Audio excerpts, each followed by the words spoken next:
대전에 머물고 있습니다. 전학이 안 된다고 그래가지고 대전에 지금 머물고 있는데, 키도 저보다 훨씬 크고 덩치는 뭐 저보다 훨씬 더 크고 되게 어른 같아 보이지만 아직은 굉장히 어리죠. 고등학생이니까 아직 어리고 아무것도 잘 모릅니다. 그래서 걱정되는 일이 많아요. 항상 걱정되는 일이 많고, 특히 뭐 만나서 이야기하거나 전화 통화하면 자기 모든 걸 다 알고 있고 뭐든지 다 잘 할 수 있을 것처럼 이야기하고 있고, 또 공부도 뭐 열심히 하는 것처럼 이야기하고 있지만 여전히 물가에 내놓은 아이처럼, 그렇죠? 걱정이 됩니다. 학교를 다녀오면 옷을 그대로 벗어서 그냥 바닥에 이렇게 그대로 놔둔다고 해요. 그리고 방 청소는 절대로 하는 일이 없고, 쓰레기도 그냥 뭘 먹으면 그 자리에 그대로, 쓰레기통이 보이지 않는 듯이 그대로 놔둔다고 합니다. 예전에 공부하는 것보다는 노는 걸 좋아합니다. 그리고 학원에 갔다가 늦게 끝나요. 학원이 뭐 12시에도 끝나고 뭐 11시에도 끝나고 그러더라고요. 그러면 이제 한 20분 정도 거리를 자전거로 이렇게 왔다 갔다 하기도 합니다. 이렇게 항상 신경이 쓰입니다. 항상 신경이 쓰이고 걱정도 되고, 이럼에도 불구하고 저희가 아이가 이제 대전에 있는 것에 대해서 막 두려워하거나 뭐 걱정하거나 이렇게까지 하지 않는 이유는 할아버지 할머니가 잘 챙겨주고 있는 걸 알고 있기 때문에 그렇습니다. 그렇죠? 할아버지 할머니가 그 집에서 이렇게 지내고 있기 때문에 크게 걱정하지 않고, 두 분 다 노인이심에도 불구하고 그래도 손자다 보니까 아침 일찍에 학교 가고 밤늦게 집에 오는데 아침 식사도 챙겨주시고 밤에 간식도 챙겨 놓으시고 이렇게 준비해 주시고, 또 그대로 놓고 간 옷도 정리해 주시고, 또 그대로 버리고 간 쓰레기도 다 치워주시고 이렇게 하십니다. 또 야식으로 떡볶이가 먹고 싶다 그러면 이렇게 멀리 가서 떡볶이도 사다 놓고 이러신대요. 제가 어려서 학교 다닐 때 떡볶이 먹고 싶다 그러면 굶으라고 그랬는데 손자한테는 좀 다르신 것 같습니다. 그래가지고 다 먹이시고 입히시고 이렇게 하고, 또 아침에 피곤하다 그러면 차로 또 학교까지 태워다도 주시고, 또 저녁에 또 다리 아프다 그러면 태우러도 가시고 이렇게 하십니다. 그리고 저희한테는 절대 용돈은 안 준다고 하면서도 아이가 저희한테 용돈을 크게 부탁하지 않는 거 보니까 뭔가 들어가는 것도 있는 것 같고 그렇습니다. 어찌 보면 부모인 저희보다도 더 잘 이 손자를 잘 보고 계시기 때문에 저희가 여기서 뭐 크게 대전에 있는 자녀를 걱정하지 않고 목회를 하고 또 이렇게 성도님들과 함께 즐겁게 지내고 있지 않나라는 생각을 하게 됩니다. 아마 부모님이 대전에 계시지 않았다면 저희가 아산으로 이사를 해야 되겠다 이렇게 생각을 잘 못했을 것 같아요. 고3인 아이를 혼자 그냥 내버려두고 떠나는 게 쉽지 않기 때문에 그게 어려웠을 것 같은데, 그래도 부모님이 계셔서 저희가 이렇게 이곳으로 올 수 있는 그런 결정을 할 수 있는 좋은 계기가 되기도 했습니다. 오늘 말씀 속 예수님께서도 제자들과 이별을 준비하고 있는 상태예요. 이별을 이제 얼마 안 놔두고 있는 상태죠. 그리고 제자들을 이 땅에 그냥 두고 떠나야 될 일을 앞두고 계셨습니다. 그 십자가의 길을 걸어가는데 정말 하루 이틀도 남지 않은 그러한 상황 가운데 있었습니다. 그런데도 불구하고 이 제자들은 예수님을 처음 만났을 때나 3년 동안 예수님 앞에서 배웠을 때나 여전히 걱정거리입니다. 예수님의 말씀을 잘 이해하지도 못하고, 또 서로 그냥 12명밖에 안 되는데도 서로 자기가 더 높은 자리에 올라가겠다고 욕심만 부리고, 그러다가 또 서로 마음이 안 맞아서 다투고, 이러한 모습들을 보이고 있습니다. 굉장히 철없는 모습을 보이고 있습니다. 아마도 예수님 입장에서는 참 답답하셨을 것 같다라는 생각을 하게 됩니다. 그리고 또 이거 십자가를 지러 가지 말고 이 제자들을 몇 년 좀 더 가르쳐야 되는 거 아닌가 이렇게 걱정하지는 않았을까라는 상상을 해보기도 합니다.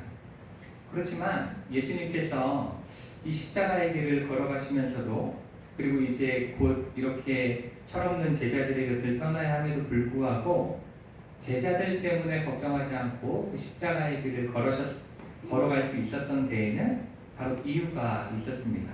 그건 바로 예수님께서 떠나가심으로 인해서 예수님과 이제 완전히 결별하고 모든 것이 끝나는 시간이 아니라, 그리고 제자들이 이 땅에 고아와 같이 그냥 그들만이 남겨지는 것이 아니라 보혜사, 즉 성령께서 오실 것을 아셨고 오신다라는 것을 기억하고 있었기 때문에 그렇습니다. 오늘 말씀을 보시면 26절에 보혜사 곧 아버지께서 내 이름으로 보내실 성령이 오실 것이다, 이렇게 말씀하고 있습니다. 이렇게 성령께서 오시기 때문에 예수님은 아무런 걱정 없이 제자들에 대한 생각 없이 본인이 가셔야 될 십자가의 사명을 감당하러 나아가실 수 있었던 것입니다. 그렇다면 성령께서는 어떠한 사역을 하시는 분이시기 때문에 예수님께서 성령께 모든 것을 맡기실 수 있었던 것일까? 오늘 성령님에 대해서 너무나 많은 역할들이 있지만, 저는 오늘 우리가 함께 읽은 본문 말씀 속에서 성령님은 어떠한 분이신가, 성령님의 사역은 무엇인가에 대해서 함께 은혜를 나누도록 하겠습니다. 먼저 오늘 말씀 26절을 보시면 성령께서는 모든 것을 가르치시는 분이다라고 소개를 하고 있습니다. 그리고 여기서 가르치신다라는 것은 진리로 나아갈 수 있도록 도우신다라는 의미를 가지고 있는 겁니다. 진리로 나아갈 수 있도록 돕는 분, 그분이 바로 성령이신 거죠. 우리가 성령님 그러면 많이 이야기하는 게 성령님은 진리의 영이시다, 이렇게 표현을 합니다. 이 성령께서는 이러한 진리의 영이시기 때문에 우리가 진리를 깨달을 수 있도록, 진리가 무엇인지 깨달을 수 있도록 가르치십니다. 우리가 예수님을 그리스도로 고백하고 우리가 예수님을 그리스도로 우리를 구원하시기 위해 오신 분으로 믿을 수 있는 것은 성령께서 우리에게 믿게 하시기 때문에 가능한 것입니다. 하나님께서 우리를 구원하시고 하나님 나라로 인도하실 것임을 믿을 수 있는 이유도 성령께서 그 진리를 깨닫게 하시기 때문에, 하나님 나라를 볼 수 있게 하시기 때문에 가능한 것입니다. 그리고 또한 성경이 사람이 지어낸 책이 아니라 하나님의 말씀이요 참된 진리임을 믿게 하시는 것도 성령께서 그것을 알게 하시는, 우리로 하여금 깨닫게 하시는 그 역할을 하시기 때문에 우리가 성경이 사람의 책이 아니라 하나님께서 우리에게 주신 책이다 라고 믿을 수 있는 것입니다. 그리고 다음으로 성령께서는 이 예수님께서 말씀하신 모든 것을 생각나게 하시는 분이다, 이렇게 말씀을 하고 있습니다.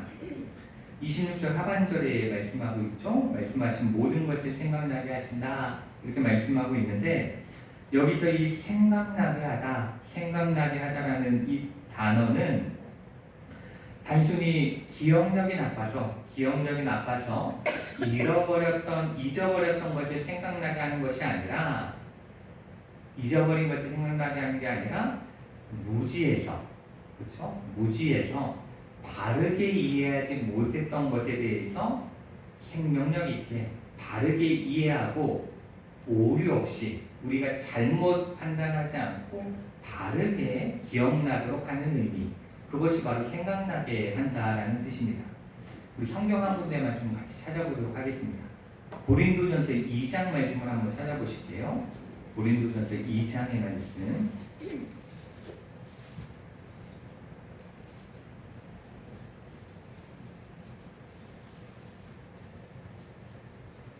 고린도전서 2장 10절부터 13절까지의 말씀. 고린도전서 2장 10절부터 13절까지의 말씀. 우리 길지 않으니까 천천히 한번 같이 읽어보겠습니다.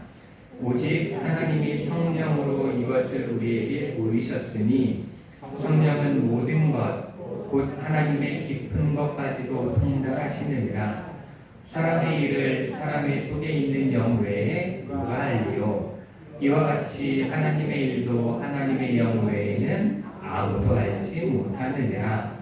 우리가 세상의 영을 받지 아니하고 오직 하나님으로부터 온 영을 받았으니 이는 우리로 하여금 하나님께서 우리에게 은혜로 주신 것들을 알게 하려 하심이라.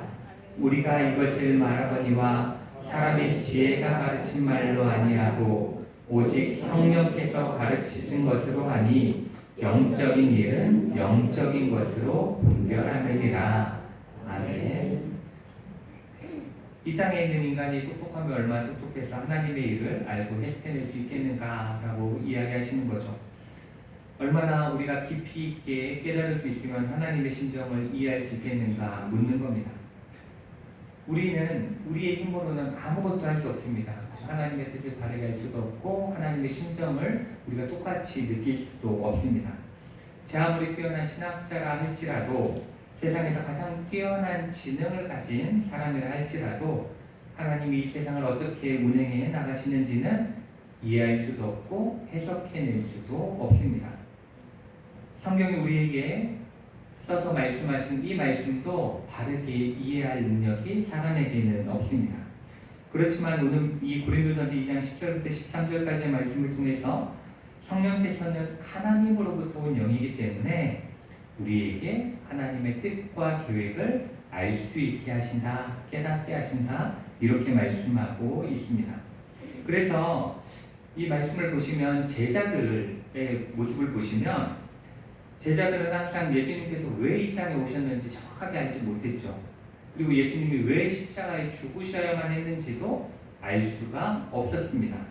그리고 자신들이 예수님이 돌아가신 이후에 뭘 해야 될지도 알지 못했습니다. 그렇기 때문에 제자들은 예수님을 부인했죠.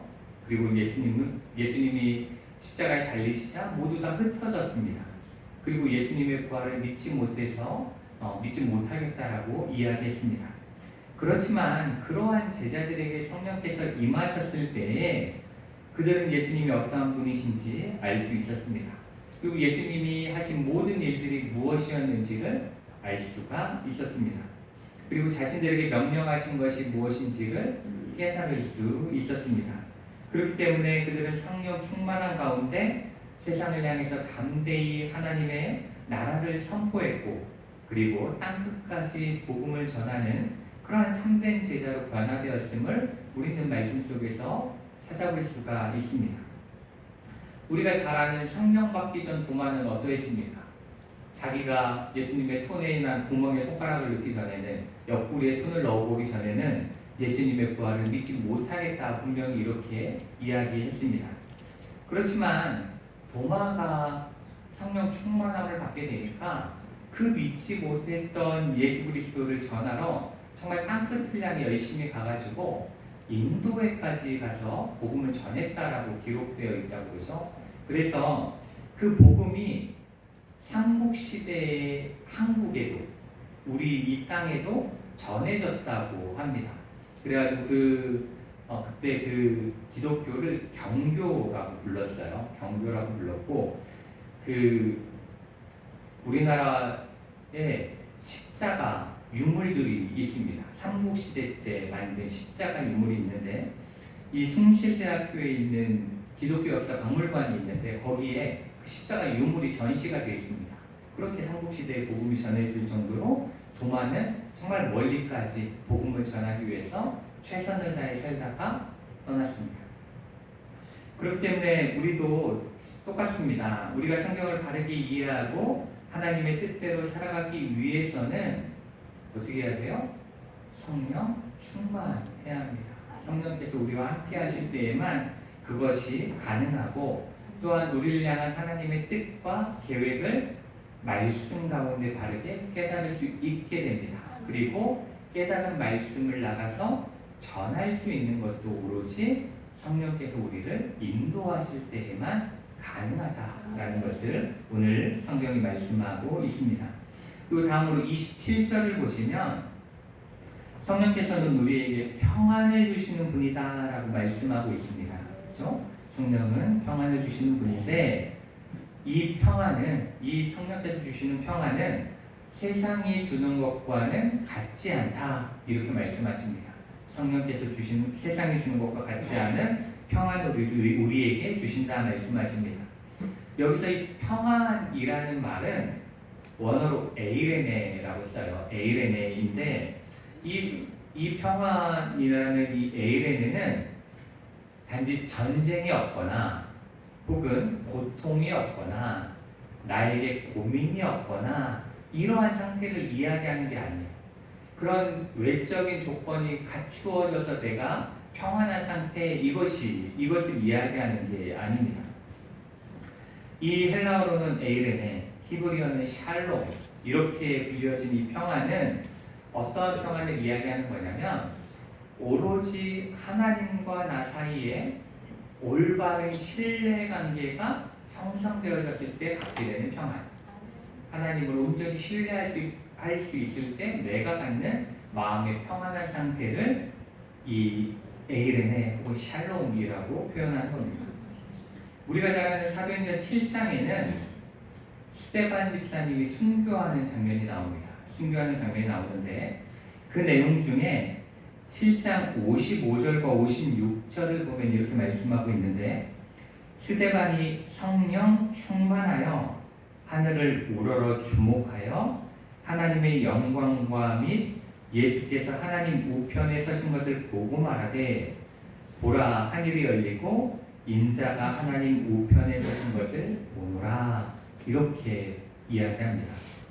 지금 이 이야기를 하고 있는 스데반의 상태를 우리가 생각해 보면 54절에 뭐라고 표현하냐면 그들이 이 말을 듣고 마음에 찔려 그를 향하여 이를 갈거늘 이렇게 표현하고 있습니다. 유대인들이 지금 이를 갈고 있는 거예요. 바로 옆에서 이를 갈고 있고 또한 이 유대인들은 전부 다 손에 뭘 들고 있어요? 돌을 들고 있는 상태죠. 돌 들고 있는 사람들이 주변에서 분노하며 자신을 쳐다보고 있는 그러한 상태였습니다.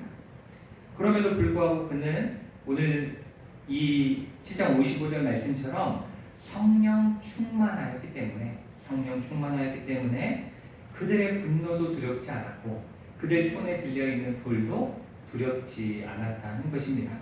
그들은 이 스데반 집사님은 그러한 사람들을 바라보면서도 마음에 참된 평안이 가득했다라는 것을 우리가 볼 수 있습니다. 그렇기 때문에 그는 돌에 맞아 죽는 그 고통 가운데서도 이렇게 고백합니다. 주 예수여 내 영혼을 받으시옵소서 하고 무릎을 꿇고 주여 이 죄를 그들에게 돌리지 마옵소서 이렇게 외치고 잠들었다. 이렇게 표현을 하고 있습니다. 이렇게 그는 그 고통 가운데서도 평안함을 잃지 않았고 그 평안함이 있었기 때문에 자기를 향해 돌을 던지는 자들을 향해서 용서를 외칠 수 있었던 것입니다. 이렇게 성령께서 우리에게 주시는 평안이라는 것은 내 조건이 지금 너무 좋아서 혹은 내 상황이 지금 너무 만족스러워서 스스로 만족해하는 그러한 감정이 절대로 아닙니다. 어떠한 상황 가운데 있다 할지라도 오로지 누구로 인해서?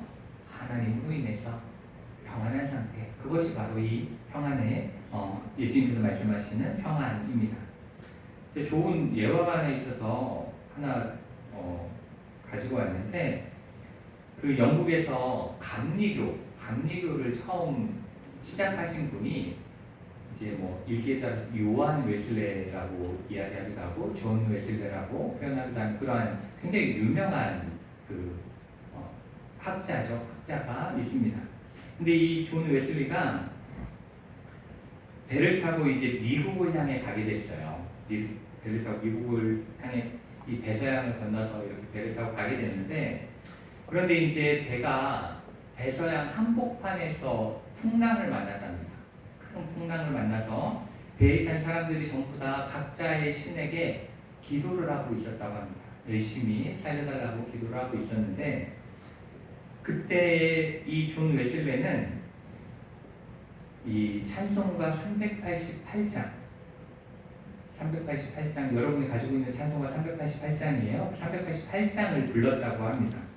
이 가사가 뭐냐면 비바람이 칠 때와 물결이 높이 일 때에 사랑 많은 우리 주 나를 품어주소서 풍파 지나가도록 나를 숨겨주시고 안식 없는 곳으로 주여 인도하소서 이렇게 가사가 되어져 있는 이 찬송을 그 풍랑 가운데 불렀다는 거예요. 그랬더니 이 찬송을 막 부르니까 선장이 좋아하겠어요? 싫어하죠. 그렇죠? 싫어하면서 지금 죽게 생겼는데 노래나 부르고 있느냐? 이 지금 기도라도 해봐라. 신을 믿는 신이 있지 않느냐? 이렇게 이야기를 했다고 해요. 그때 이 존 웨슬리가 이렇게 대답했다고 합니다. 선장님 걱정하지 마십시오. 잘 갈 것입니다. 천국을 가든 미국을 가든 둘 중 하나는 갈 테니 걱정하지 마십시오. 이렇게 이야기를 했다는 거예요. 이것이 바로 풍랑 가운데서도 그렇죠. 하나님께서 나를 천국으로 데려가시든 미국으로 데려가시든 어디로 데려가실 테니 평안하다. 이것이 진짜 이 성령께서 주시는 평안인 것입니다. 이렇게 하나님은 절대 실패하지 않으시고 마지막까지 우리를 인도하실 분이라는 것을 온전히 신뢰하는 것, 그 가운데서 소유하게 되는 그것이 우리의 평안입니다. 그리고 이 믿음과 평안을 주시는 분은 우리의 힘으로 되는 것이 아니라 오로지 누가 도와주실 때? 성령께서 도와주실 때 이 평안을 얻을 수 있다는 거죠. 그렇기 때문에 우리 성도님들도 언제나 이 세상 풍파가 아무리 거세다 할지라도 오로지 성령께서 도와주심으로 모든 성 가운데 평안이 가득하시길 축복합니다. 이렇게 성령께서 후에 깨닫게 하실 것을 믿으며 예수님께서는 다시 한번 자신이 걸어가시는 십자가의 길에 대해서 말씀을 하고 있습니다. 28절을 보시면 예수님께서 걸어가시는 그 십자가의 길을 지금은 못 가도록 막고 거부하겠지만 성령께서 알게 하시면 그 길이 얼마나 소중하고 기쁜 일인지를 깨닫게 될 거야. 이렇게 제자들에게 말씀을 하고 있습니다. 그리고 30절과 31절 말씀을 통해서 이 지금이 십자가의 길을 걸어가는 것이 성령께서 깨닫게 하시는 그 성령의 눈이 아닌 인간의 판단과 생각으로 볼 때에는 마치 예수님께서 사탄에게 지는 것 같고 이 땅에 와서 실패자로서 살아가신 것처럼 보여지지만 성령을 통해 이 십자가의 사건을 깨닫는 날이 오면 사단은 아무것도 할 수 없었음을, 그리고 그들은 놀라운 하나님의 이 계획을 이해할 수조차 없었다라는 것을 알게 될 것이다. 이렇게 말씀을 하고 있습니다. 이 30절 마지막에 쓰인 그는 내게 관계할 것이 없다 이렇게 말씀하고 있는데 이걸 직역하면 어떠한 말이냐면 그는 내 속에서 아무것도 취할 수 없다, 거둘 수 없다 이러한 이야기입니다. 그러니까 즉 사단은 예수님을 어떠한 방법으로도 이길 수 없다라고 예수님께서 말씀하고 있는 것입니다. 이렇게 성령께서 알게 하실 때에 우리는 예수님께서 십자가를 통해 승리하셨음을, 사탄은 패배했음을 믿음으로 고백할 수 있게 되는 것입니다. 오늘 말씀을 통해서 우리는 성령께서는 가르치는 영이시고 생각나게 하시는 영이시고 우리에게 참된 평안을 주시는 분임을 함께 나눴습니다. 이 성령께서 우리의 삶의 주인이 되시기를 축복합니다. 그리고 우리 주천리 교회가 성령의 인도하심 가운데 예수 그리스도께서 허락하신 구원을 전하고 그 사랑을 나누는 교회 되기를 축복합니다. 이종인 집사님 기도하신 것처럼 우리 교회가 날마루에 있는 이유는 이 모든 지역 가운데 하나님의 사랑을 전하고 하나님의 나라를 선포하기 위해서입니다. 그리고 그러기 위해서 성령께서 우리를 이 자리로 인도하셨으니 이제 우리도 성령의 인도하심을 따라 세상을 향해 나아갈 수 있어야 합니다. 우리 힘으로는 이 일을 할 수 없습니다. 우리 힘으로 한다면 그것은 하나님께서 기뻐하시는 교회가 될 수 없을 것입니다. 오로지 성령의 임재하심과 충만하심 가운데 우리가 말씀으로 예배로 기도로 나아갈 때에 우리는 비로소 참된 교회를 만들어갈 수 있음을 기억하시길 원합니다. 이 말씀을 마음속에 기억하시고 언제나 성령의 가르치심과 깨닫게 하시는 능력 가운데 우리를 구원으로 인도하는 좁지만 행복해하는 길을 바로 찾으며 어떠한 상황 가운데서도 하나님께서 주시는 참된 평안 가운데 기쁨으로 살아가시는 저 여러분 되시기를 주님의 이름으로 축복합니다. 기도하시겠습니다. 사랑과 은혜가 많으신 하나님,